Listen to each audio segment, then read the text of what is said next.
On today's podcast, I'll go into how I became an entrepreneur, and I'll give you guys ideas, some simple steps you can take in order to go ahead and be an entrepreneur yourself. Welcome to the Rodney O Podcast. I just listened to your podcast, and I gotta say, there's so much drive and energy. I want to say that I believe that you will make an impact on 10 million people. I believe that you got this 100%.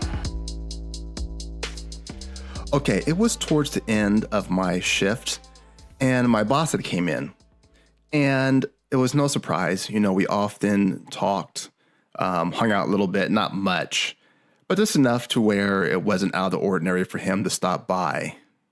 And when he stopped by, he asked me, he said, "Hey, Rodney, have you ever been to that place across the street, that restaurant, that bar across the street?" And I said, "No." He said, "Hey, you want to check it out?" I'm like, "Sure, I'll check it out." And so I said, "Let me finish up a couple things." And so I finished up a couple things. And one thing that was a little different this time was instead of going to the back area where I worked and hang out in my office or something while I finished up, he kind of stayed out in the lobby. And I was like, okay. And so after I finished up some things, we went across the street, we went in there and we started talking and chatting it up as usual, ordered something to drink. And he started to act a little bit different. Like we're talking and he was asking me questions like, "Hey, you ever thought about what you want to do after this job? What are your long-term aspirations?" And so I told him, some of the dreams that I've had. And then he got real serious, like a really serious look in his face. And I looked and I began to think like, my gosh, what's he going to tell me? And then as he started to talk, I realized what was going on. I realized that I was in a public place and that he was delivering some news that was real serious. At that point, I knew that I would be fired. And here was a job that I loved, that I put my all in. For those of you who listened to my previous podcasts, I had moved up the ladder and I had plans to keep on moving up. And for the past probably year to maybe a year and a half before this incident, there was something that occurred in one of my restaurants that was very serious between two employees, actually an employee and one of my lower shift managers. And it was serious enough that they were doing a clean sweep of the whole management staff.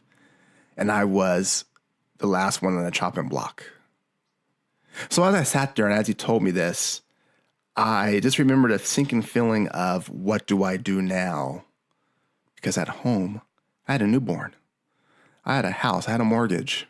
I had all these things I had to take care of. And so I remember just going back to the restaurant across the street after I was given the news. And I remember just feeling like, man, my replacement is there already. I am barely gone for an hour and he has somebody to replace me. And I understood that. And I remember after that, I had a time of depression. I was lost. And I started to think about, I need to be my own boss. So today, we're going to talk about finding opportunities, how I became an entrepreneur. Welcome to the Rodney O Podcast. The way you speak is you speak with like truth, with your heart. And that will impact as many as people as you imagine, because the truth beats the lies, the hate. So, thank you so much.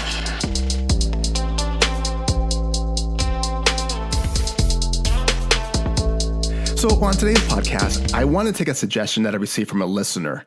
And he had asked me that I should talk about how I got into being an entrepreneur, a business owner, and how I got to where I am today into what I'm doing today. And so the intro kind of talked about my first job and how it ended, because I've had, 3 or 4 different jobs, and every single job, believe it or not, I did not leave by choice. That is amazing to me. And besides this first story that I just told in the intro, that one, you can kind of say it was my fault. Something happened in my store. I didn't do anything.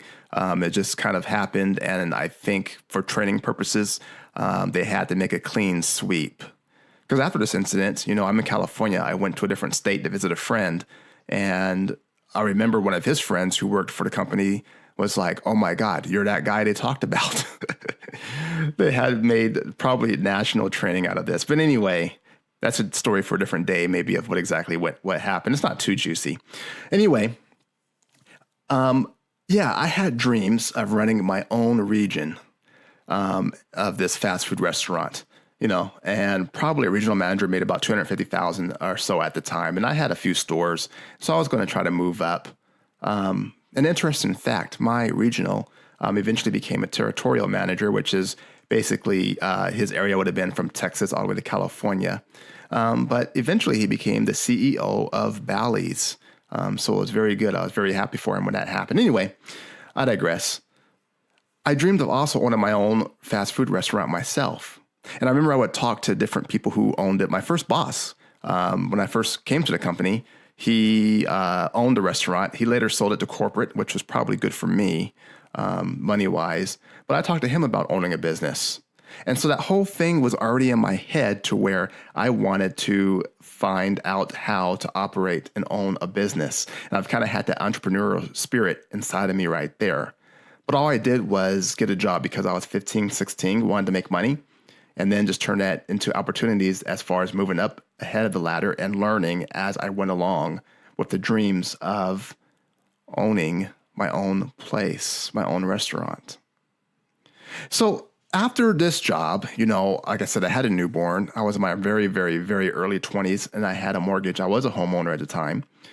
And so one of the things that fascinated me all the time was real estate.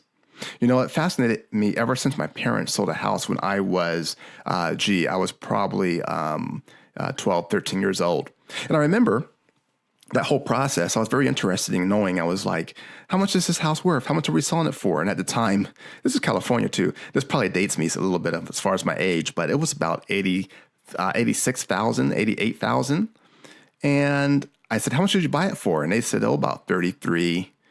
And I was fascinated by that in 10 years, you could make $50,000.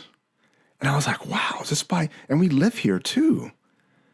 And so that kind of started my fascination with real estate. My mind was blown. And then when we bought the new house, I was kind of very interested in the process. So after this thing happened with the fast food restaurant, I decided to be my own boss. I said, I'm going to go ahead and control my own destiny. So I became a real estate agent. And I remember working for a company. I worked for the broker that sold my house. And to be honest with you, training was not what I expected. And I moved on to a larger chain. And another interesting fact, this larger chain, the owner of this large chain made it a corporation. He became the president of it, had his father's name on the company, took over for his father. I think he was early 20s as well, built this huge company, probably one of the biggest in California. But the FBI got him for some things that he did. It's another interesting fact. But anyway, so now there's a company with his name on it that he is no longer a part of. But anyway, so I went and did real estate. And during this time, those of you who are Christians can understand this. I got the call, or I got this feeling that I felt was from the higher power, that I felt was from God, telling me that I need to teach people about God. And so I began to work with teenagers, and I loved it. And then during this time, also, I got my broker's license. So I'm giving you this rundown to show that I started to do multiple things, and things that started to come to me. So here I am, working for a church, and also here I am with a real estate license. And so fast forward, 2008, the economy was horrible, right? Didn't recover in 2009 either. And so the place I was working lasted as long as they could as far as keeping me on, but they needed to make a cut. And this was the church job when I was teaching teens and adults at this point about Christianity. And so they were cutting back. And so once again, I was placed on a chopping block. And this was a place I loved. Every job that I had, I loved. And every job that I had, I was told to leave.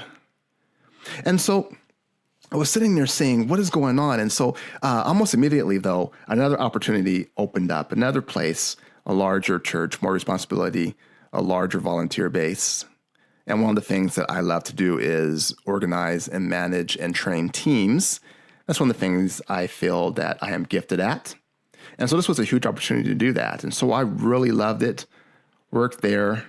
And last year, also, they made changes. There was transitions happening. And so once again, job that I love, I was now leaving.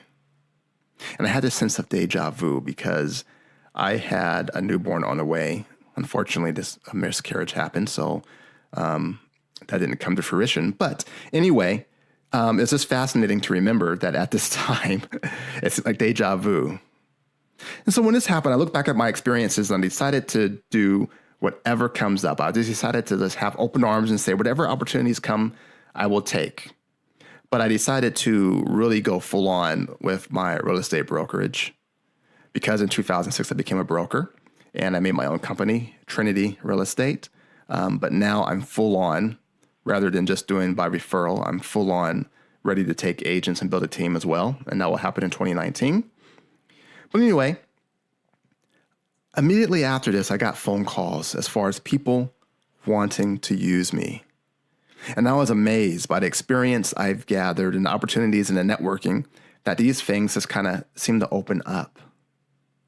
You see, when you have a good reputation and you network and you meet people, eventually it comes all back to you. And so I was just opening up to this. And so I got to do some public speaking. I got to speak in churches. I got to influence people.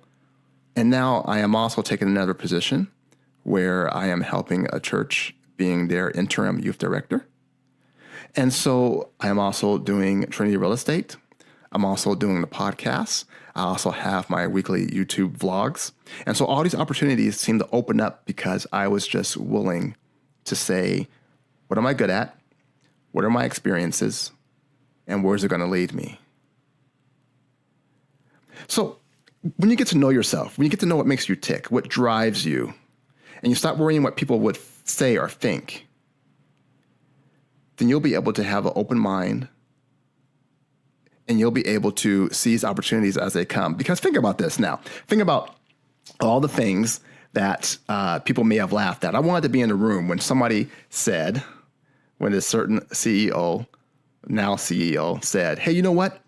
I want to sell stuff on the internet. And they asked, what do you want to sell? Oh, stuff, not my stuff, but other people's stuff. And they would say, well, why would other people give you stuff to sell? Right? Amazon. Selling stuff that he doesn't own, making money from it. Tons of money.